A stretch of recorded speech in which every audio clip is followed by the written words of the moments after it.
मुलांनो, मला सांगा बरं, असं प्राणी कोणता जो जमिनीवरही राहते आणि जो डरावसा आवाज काढतो?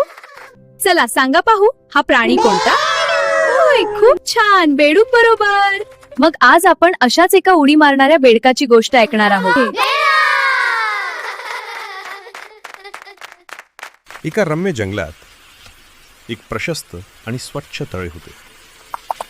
त्या तळ्यात अनेक बेडूक आनंदाने राहत होते. दिवसभर खेळणं, उड्या मारणं आणि संध्याकाळी एकत्र गप्पा मारणं असे त्यांचे शांत आणि सुखी जीवन होते. त्या बेडकांमध्ये चिंटू आणि मिंटू नावाचे दोन जिवलग मित्र होते. ते नेहमी एकत्र असत आणि एकमेकांना मदत करत. एक दिवस खेळता खेळता दोघांचे लक्ष चुकले आणि अचानक दोघेही एका फार खोल खड्यात पडले.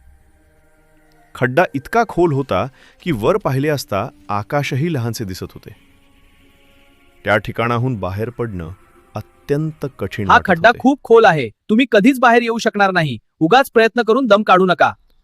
खड्यात पडलेल्या दोन्ही बेडकांनी सुरुवातीला त्या बोलण्याकडे लक्ष दिले नाही. ते पुन्हा पुन्हा पूर्ण ताकद लावून उड्या मारू लागले. इतर बेडूक बरोबर सांगत आहेत.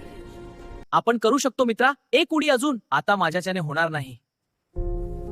चिंटूचा आत्मविश्वास कमी होत गेला. मात्र मिंटू थांबला नाही.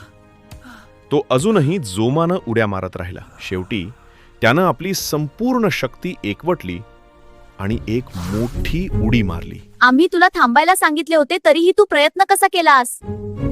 अरे, मला तुमचे शब्द ऐकू येत नव्हते. मला वाटले की तुम्ही मला प्रोत्साहन देत आहात.